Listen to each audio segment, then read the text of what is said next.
નમો ગણેશાય ભક્તો, આપ સૌને વૈશાખ માસના કૃષ્ણ પક્ષની સંકષ્ટી ચતુર્થી તિથિની અનંત શુભકામનાઓ અને અભિનંદન।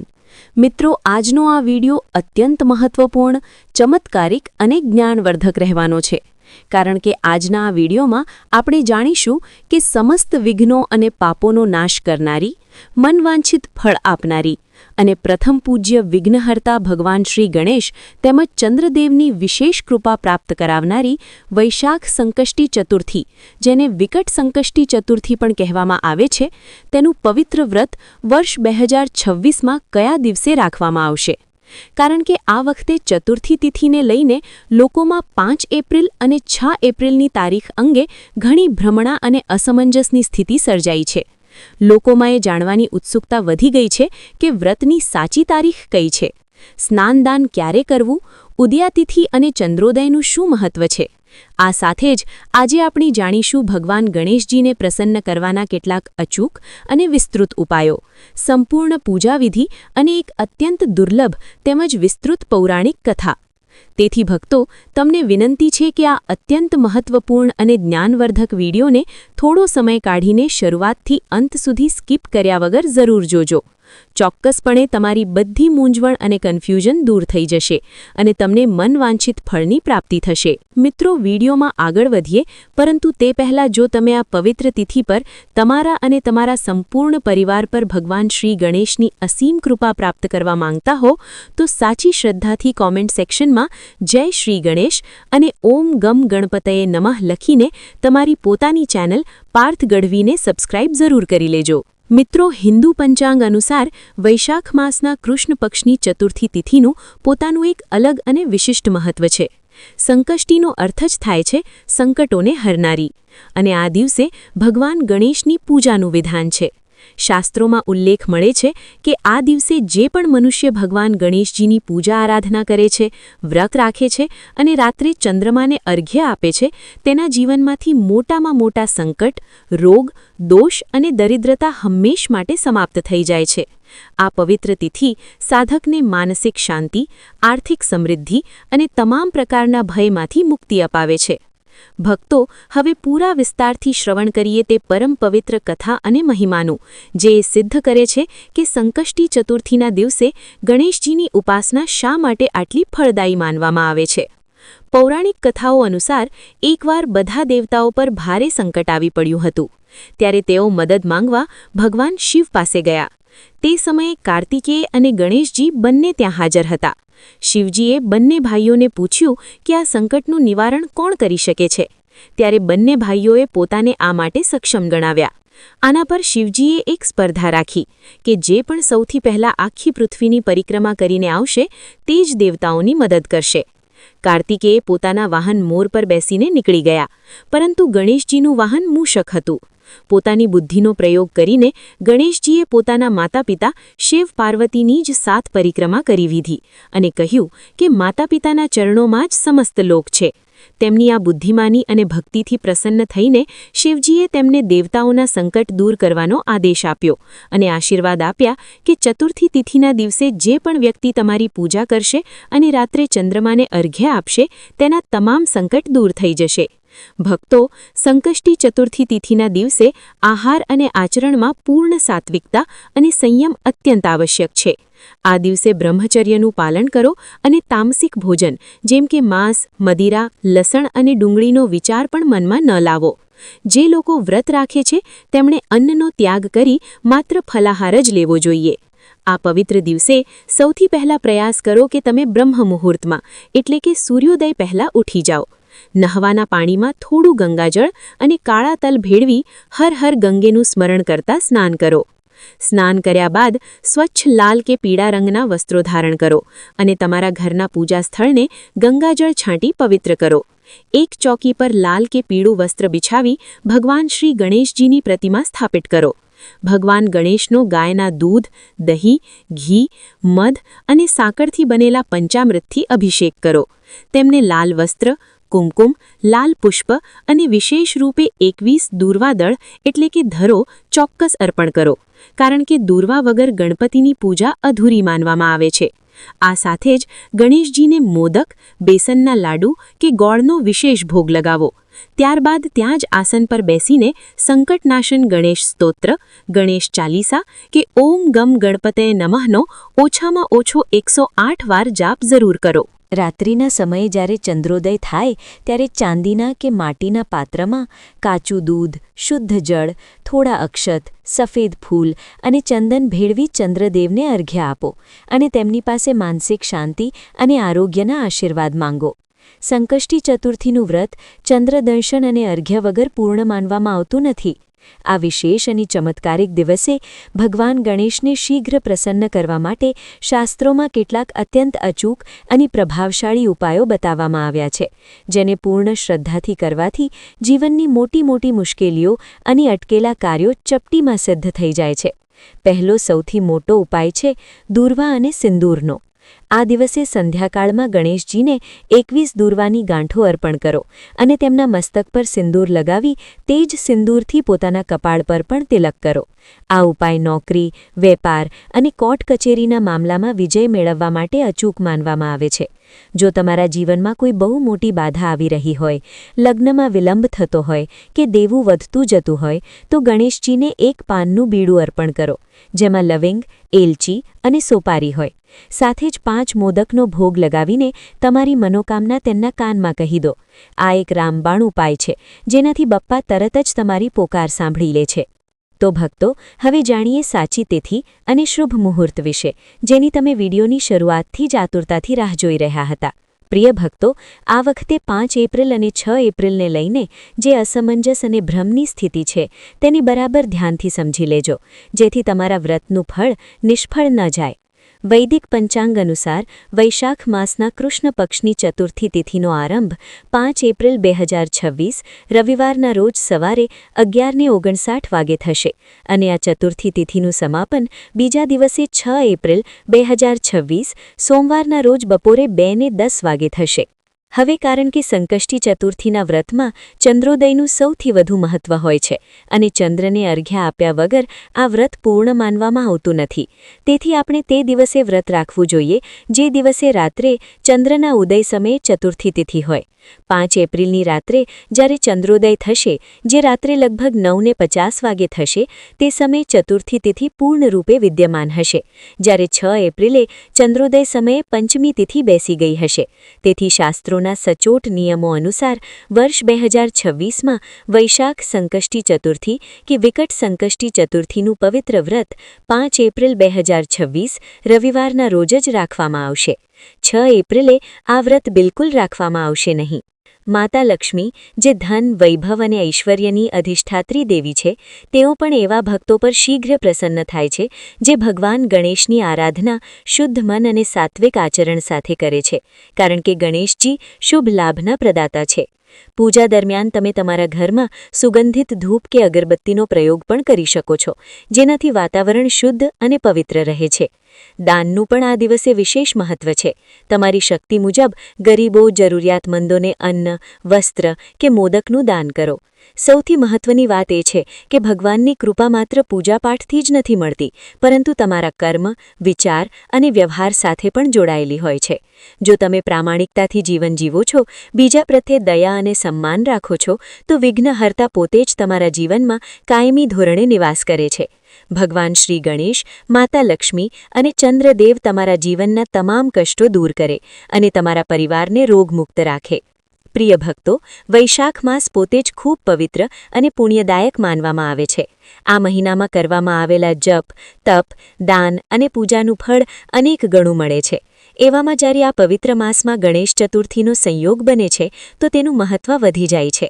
આ દિવસે ભગવાન ગણેશની પૂજા કરવાથી માત્ર વિઘ્નોનો નાશ જ નથી થતો, પરંતુ બુદ્ધિ, વિવેક અને જ્ઞાનની પણ પ્રાપ્તિ થાય છે. શાસ્ત્રોમાં કહેવામાં આવ્યું છે કે જે વ્યક્તિ સાચા મનથી ગણપતિજીનું સ્મરણ કરે છે, તેના જીવનમાં ક્યારેય કોઈ કાર્ય અધૂરું રહેતું નથી. વૈશાખ ગણેશ ચતુર્થીના દિવસે પ્રાતઃકાળ બ્રહ્મ મુહૂર્તમાં ઉઠીને સ્નાન કરવું જોઈએ અને સ્વચ્છ વસ્ત્રો ધારણ કરવા જોઈએ. ત્યારબાદ ઘરના મંદિર કે પૂજા સ્થળને સાફ સફાઈ કરીને ભગવાન ગણેશની મૂર્તિ કે ચિત્ર સ્થાપિત કરવું જોઈએ. જો શક્ય હોય તો આ દિવસે ગણેશજીની નવી મૂર્તિ સ્થાપિત કરવી અત્યંત શુભ માનવામાં આવે છે. પૂજાના સમયે ગણેશજીને દૂર્વા એટલે કે 3 પાનવાળું ઘાસ, લાલ ફૂલ, મોદક કે લાડુ અર્પણ કરવા જોઈએ, કારણ કે આ બધી વસ્તુઓ ગણપતિ બપ્પાને અત્યંત પ્રિય હોય છે. આ દિવસનો સૌથી મહત્વનો ઉપાય છે ગણેશજીને દૂર્વા અર્પણ કરવાનો. દૂર્વા ચઢાવવાથી ભગવાન ગણેશ અત્યંત પ્રસન્ન થાય છે અને ભક્તોના તમામ કષ્ટ દૂર કરે છે. પૂજા દરમિયાન ઓમ ગણપતેય નમઃ મંત્રનો જાપ કરવો જોઈએ. આ મંત્ર અત્યંત શક્તિશાળી માનવામાં આવે છે અને તેના જાપથી મનની શુદ્ધિ થાય છે તથા સકારાત્મક ઉર્જાનો સંચાર થાય છે. જો કોઈ વ્યક્તિ આ દિવસે ઓછામાં ઓછો 108 વાર આ મંત્રનો જાપ કરે છે તો તેના જીવનમાં સુખ અને સમૃદ્ધિનું આગમન થાય છે. વૈશાખ ગણેશ ચતુર્થીના દિવસે વ્રત રાખવું પણ અત્યંત ફળદાયી માનવામાં આવ્યું છે. આ વ્રત રાખવાથી વ્યક્તિના જીવનના તમામ વિઘ્નો દૂર થાય છે અને પરિવારમાં સુખ શાંતિ જળવાઈ રહે છે. વ્રત દરમિયાન દિવસભર ફલાહાર કરી શકાય છે અને સાંજકાળે ગણેશજીની પૂજા કરીને વ્રતના પારણા કરવામાં આવે છે. આ દિવસે ચંદ્રના દર્શન કરવા જોઈએ નહીં, કારણ કે શાસ્ત્રોમાં તેને અશુભ માનવામાં આવ્યું છે. જો ભૂલથી ચંદ્ર દર્શન થઈ જાય તો ગણેશ સ્તોત્રનો પાઠ કરવો જોઈએ, જેથી દોષ સમાપ્ત થઈ શકે. આ દિવસે એક વિશેષ ઉપાય એ પણ બતાવવામાં આવ્યો છે કે ભગવાન ગણેશને ગોળ અને ઘીનો ભોગ લગાવવો જોઈએ. ત્યારબાદ આ પ્રસાદ ગાયને ખવડાવવો જોઈએ. આવું કરવાથી જીવનમાં આવી રહેલી આર્થિક પરેશાનીઓ દૂર થાય છે અને ધનમાં વૃદ્ધિ થાય છે. આ સાથે જ કોઈ ગરીબ કે જરૂરિયાતમંદ વ્યક્તિને અન્ન, વસ્ત્ર કે ધનનું દાન કરવું પણ અત્યંત શુભ ફળ આપે છે. દાન કરવાથી વ્યક્તિના પાપોનો નાશ થાય છે અને પુણ્યની પ્રાપ્તિ થાય છે. જો કોઈ વ્યક્તિના જીવનમાં વારંવાર અવરોધો આવી રહ્યા હોય અથવા કાર્ય બનતા બગડી જતા હોય તો તેણે આ દિવસે ગણેશજીને સિંદૂર અર્પણ કરવું જોઈએ. સાથે જ ગણેશજીની સામે દીવો પ્રગટાવીને તેમની આરતી કરવી જોઈએ. આવું કરવાથી જીવનની બાધાઓ ધીરે ધીરે સમાપ્ત થવા લાગે છે અને સફળતાના માર્ગ ખુલે છે. વૈશાખ ગણેશ ચતુર્થીના દિવસે એક વધુ વિશેષ ઉપાય છે ગણેશજીના 12 નામોનું સ્મરણ કરવું. આ નામ છે સુમુખ, એકદંત, કપિલ, ગજકર્ણક, લંબોદર, વિકટ, વિઘ્નનાશક, વિનાયક, ધૂમ્રકેતુ, ગણાધ્યક્ષ, ભાલચંદ્ર અને ગજાનન. આ નામોનું શ્રદ્ધાપૂર્વક સ્મરણ કરવાથી વ્યક્તિને તમામ પ્રકારના કષ્ટમાંથી મુક્તિ મળે છે અને જીવનમાં સુખ સમૃદ્ધિનું આગમન થાય છે. આ દિવસે ઘરના મુખ્ય દ્વાર પર સ્વસ્તિક એટલે કે સાથિયાનું ચિહ્ન બનાવવો પણ અત્યંત શુભ માનવામાં આવે છે. સ્વસ્તિક ભગવાન ગણેશનું પ્રતીક હોય છે અને તેને બનાવવાથી ઘરમાં સકારાત્મક ઊર્જાનો પ્રવેશ થાય છે. આ સાથે જ ઘરમાં શાંતિ અને સમૃદ્ધિ બની રહે છે. જો શક્ય હોય તો આ દિવસે પીપળાના વૃક્ષ નીચે દીવો પ્રગટાવવો જોઈએ અને ભગવાન ગણેશનું ધ્યાન ધરવું જોઈએ. આ ઉપાય વિશેષ રૂપથી પિતૃદોષ અને અન્ય બાધાઓ દૂર કરવામાં સહાયક થાય છે. જે લોકો પોતાની કારકિર્દી કે વ્યવસાયમાં સફળતા મેળવવા માંગે છે તેમણે આ દિવસે ગણેશજીને મધ અર્પણ કરવું જોઈએ. ત્યારબાદ આ મધનો થોડો ભાગ પોતે ગ્રહણ કરવો જોઈએ. આવું કરવાથી બુદ્ધિ તીવ્ર થાય છે અને નિર્ણય લેવાની ક્ષમતા વધે છે. આ સાથે જ વ્યાપારમાં લાભ થવાની શક્યતાઓ પણ વધી જાય છે. જો કોઈના લગ્નમાં બાધા આવી રહી હોય તો તેણે આ દિવસે ગણેશજીને હળદરની ગાંચ અર્પણ કરવી જોઈએ અને પ્રાર્થના કરવી જોઈએ. આવું કરવાથી લગ્નમાં આવી રહેલી અડચણો દૂર થાય છે અને જલ્દી જ શુભ સમાચાર પ્રાપ્ત થાય છે. એ જ રીતે જો કોઈ વ્યક્તિ સંતાન પ્રાપ્તિની ઈચ્છા રાખતી હોય તો તેણે ગણેશજીને મોદકનો ભોગ લગાવીને બાળકોમાં વહેંચવો જોઈએ. વૈશાખ ગણેશ ચતુર્થીના દિવસે માનસિક શાંતિ પ્રાપ્ત કરવા માટે ધ્યાન અને પ્રાર્થના કરવી પણ અત્યંત આવશ્યક છે. આ દિવસે થોડો સમય કાઢીને શાંત મનથી ભગવાન ગણેશનું ધ્યાન ધરવું જોઈએ. આનાથી મનની અશાંતિ દૂર થાય છે અને જીવનમાં સંતુલન જળવાઈ રહે છે. અંતમાં એમ કહી શકાય કે વૈશાખ માસની આ ગણેશ ચતુર્થી માત્ર એક પર્વ નથી, પરંતુ જીવનને સુધારવાની અને સકારાત્મક દિશામાં આગળ વધવાની એક તક છે. આ દિવસે કરવામાં આવેલા નાના નાના ઉપાયો પણ મોટા ફળ આપવા માટે સક્ષમ હોય છે. જો શ્રદ્ધા, વિશ્વાસ અને સાચા મનથી ભગવાન ગણેશની પૂજા કરવામાં આવે તો તેઓ ચોક્કસપણે પોતાના ભક્તોની તમામ મનોકામનાઓ પૂર્ણ કરે છે અને જીવનને સુખ, શાંતિ અને સમૃદ્ધિથી ભરી દે છે. આ પવિત્ર દિવસ પર દરેક વ્યક્તિએ જોઈએ કે તે પોતાના મનમાંથી તમામ નકારાત્મક વિચારો કાઢીને ભગવાન ગણેશનું સ્મરણ કરે અને તેમના બતાવેલા માર્ગ પર ચાલવાનો પ્રયાસ કરે. આ જ આ દિવસની સાચી પૂજા અને સૌથી મોટો ઉપાય છે. વૈશાખ માસની આ સંકષ્ટી ચતુર્થીનો મહિમા એટલું અપાર છે કે તેના વિશે જેટલું વર્ણન કરીએ એટલું ઓછું છે. શાસ્ત્રોમાં આ તિથિને જીવનના અંધકારને દૂર કરનારી જ્યોતિ સમાન માનવામાં આવી છે. જ્યારે આપણે વિકટ સંકષ્ટી ચતુર્થીની વાત કરીએ છીએ ત્યારે તેનો અર્થ એ છે કે જીવનમાં ગમે તેવા વિકટ એટલે કે કઠિન સંજોગો કેમ ન હોય, જો સાચા મનથી ગણપતિ બાપ્પાનું સ્મરણ કરવામાં આવે તો તે પહાડ જેવી મુસીબતોને પણ રજકણ સમાન બનાવી દે છે. આ પવિત્ર દિવસે ભગવાન ગણેશના ગજાનન સ્વરૂપનું ધ્યાન ધરવું જોઈએ. જે રીતે ગજરાજ એટલે કે હાથી પોતાના રસ્તામાં આવતા મોટા મોટા અવરોધોને પોતાની સૂંઠથી બાજુ પર ખસેડી દે છે, તેવી જ રીતે ભગવાન ગજાનન આપણા જીવનના તમામ વિઘ્નોને હરી લે છે. વર્ષ 2026માં જ્યારે 5 એપ્રિલના રોજ આ વ્રત રાખવામાં આવશે ત્યારે એ વાતનું ખાસ ધ્યાન રાખજો કે તમારી ભક્તિમાં દેખાવો ઓછો અને શ્રદ્ધા વધુ હોય. પુરાણોમાં ઉલ્લેખ છે કે જે વ્યક્તિ વૈશાખ માસની આ ચતુર્થીએ ઉપવાસ રાખીને ગણેશ અથર્વશીર્ષનો પાઠ કરે છે તેના 7 જન્મોના પાપો બળીને ભસ્મ થઈ જાય છે. આ દિવસે કરવામાં આવતો ગણેશ મંત્રનો જાપ અક્ષય પુણ્ય આપે છે. જો તમારા જીવનમાં આર્થિક સંકળામણ રહેતી હોય કે દેવું વધતું જતું હોય તો આ દિવસે સૂર્યોદય સમયે સૂર્યનારાયણને જળ અર્પણ કર્યા પછી ગણેશજીની સામે બેસીને લાલ ચંદનની બાળાથી જાપ કરવા જોઈએ. ગણેશજીને સિંદૂર અત્યંત પ્રિય છે અને સિંદૂર શક્તિનું પ્રતીક છે, તેથી તેમને સિંદૂર અર્પણ કરવાથી મનુષ્યની આંતરિક શક્તિ અને સાહસમાં વધારો થાય છે. આ પવિત્ર દિવસે ઘરમાં રિદ્ધિ-સિદ્ધિનો વાસ થાય તે માટે મુખ્ય દ્વાર પર ગાયના છાણ કે હળદરથી સ્વસ્તિક બનાવવું જોઈએ. વૈશાખ મહિનાની આકરી ગરમીમાં આ વ્રત રાખવું એક પ્રકારની તપસ્યા છે. આ તપસ્યાથી ભગવાન ગણેશ તો પ્રસન્ન થાય જ છે, પણ સાથે સાથે ચંદ્રદેવની કૃપાથી મન પણ શાંત અને શીતળ બને છે. જે લોકો રાત્રે ચંદ્રને અર્ઘ્ય આપે છે તેમના મનમાંથી અશાંતિ, અનિદ્રા અને નકારાત્મક વિચારો કાયમ માટે દૂર થઈ જાય છે. પૂજામાં ઉપયોગમાં આવતી દુર્વા એટલે કે ધરો એ માત્ર ઘાસ નથી પણ તે અમૃત સમાન છે, જે ગણેશજીના મસ્તકની ગરમીને શાંત કરે છે. તેવી જ રીતે જ્યારે ભક્ત દુર્વા ચઢાવે છે ત્યારે તેના જીવનના સંતાપો અને કષ્ટો પણ શાંત થઈ જાય છે.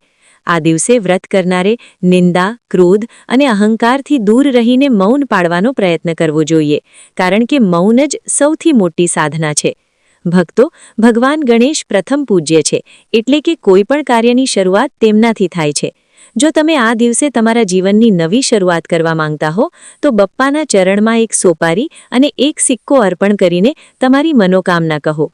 આ દિવસે ગરીબોને પાણી પીવડાવવું કે અન્નદાન કરવું એ સાક્ષાત પરમાત્માની સેવા છે.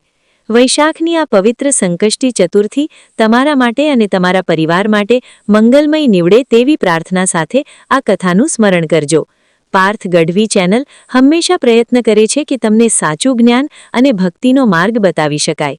ભગવાન ગણેશના આશીર્વાદ હંમેશા તમારી સાથે રહે અને તમારા જીવનમાં સુખ, શાંતિ તેમજ સમૃદ્ધિનો અવિરત પ્રવાહ વહેતો રહે તેવી મંગલકામના. વૈશાખ માસની આ પવિત્ર સંકષ્ટી ચતુર્થીનું મહત્વ માત્ર વ્રત કરવા પૂરતું સીમિત નથી, પરંતુ તે આપણા આત્મકલ્યાણનો માર્ગ પણ છે.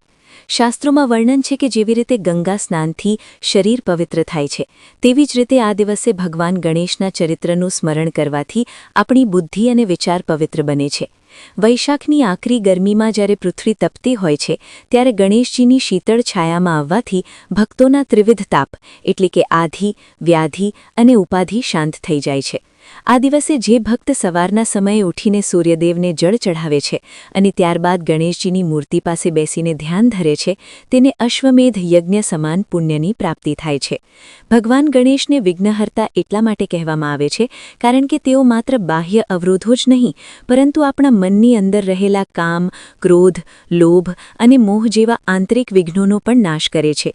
વૈશાખ સંકષ્ટી ચતુર્થીના દિવસે ગણેશજીના ભાલચંદ્ર સ્વરૂપનું સ્મરણ કરવાથી ચંદ્રદોષમાંથી મુક્તિ મળે છે. જેમના લગ્ન જીવનમાં ખટરાગ રહેતો હોય અથવા જેમના સંતાનો ભણવામાં નબળા હોય તેમણે આ દિવસે ગણેશજીને પીળા રંગના ફૂલ અને હળદરની ગાંઠ અર્પણ કરવી જોઈએ. હળદર એ સૌભાગ્ય અને જ્ઞાનનું પ્રતીક છે.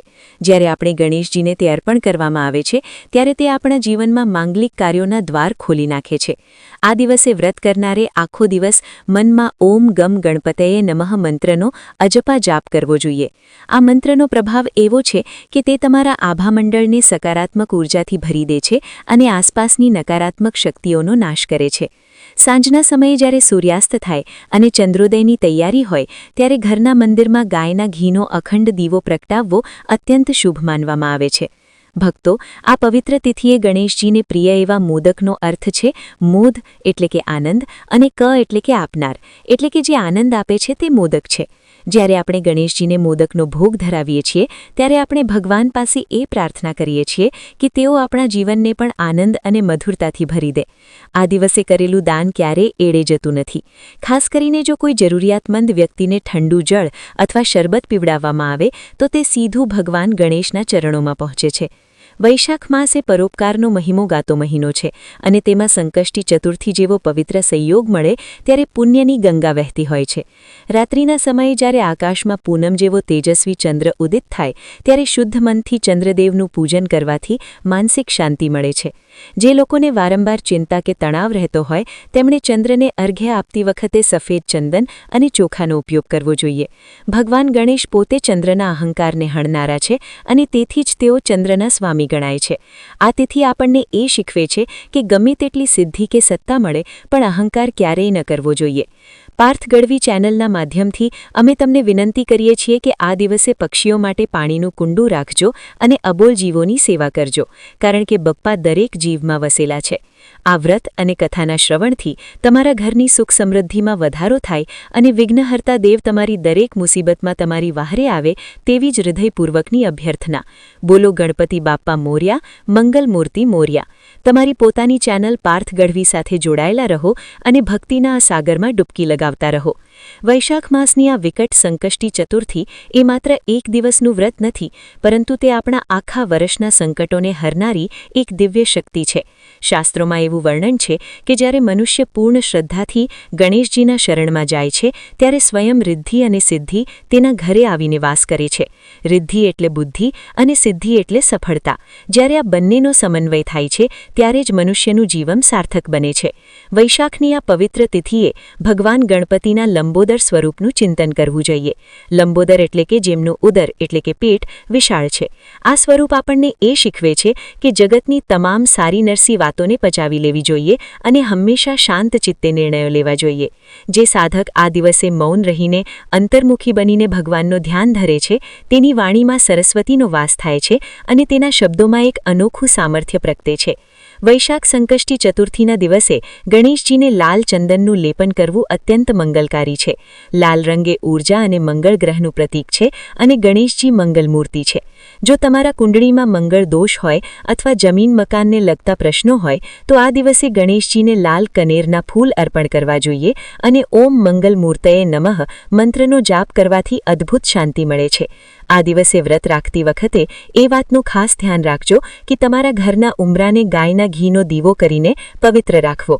ઘરનો ઉંબરો એ લક્ષ્મીનો પ્રવેશ દ્વાર છે અને ગણેશજી લક્ષ્મીજીના માનસપુત્ર સમાન છે.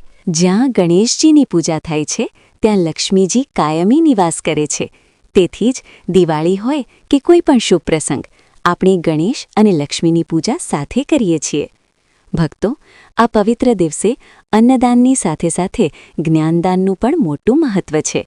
જો તમે કોઈ ગરીબ બાળકને ભણવામાં મદદ કરો અથવા ધાર્મિક પુસ્તકોનું વિતરણ કરો તો ગણપતિ બાપ્પા અત્યંત પ્રસન્ન થાય છે, કારણ કે તેઓ વિદ્યાના અધિષ્ઠાતા દેવ છે. જે વિદ્યાર્થીઓને એકાગ્રતાની કમી હોય અથવા પરીક્ષાનો ભય રહેતો હોય તેમણે આ દિવસે ગણેશજીને પંચામૃતથી સ્નાન કરાવીને તેમાંથી ચરણામૃત ગ્રહણ કરવું જોઈએ. આનાથી સ્મરણ શક્તિ વધે છે અને બુદ્ધિનો વિકાસ થાય છે. વૈશાખની ગરમીમાં પશુ પક્ષીઓ તરસ્યા હોય છે. તેમના માટે ઠંડા પાણીની વ્યવસ્થા કરવી એ આ દિવસની સૌથી મોટી પૂજા છે.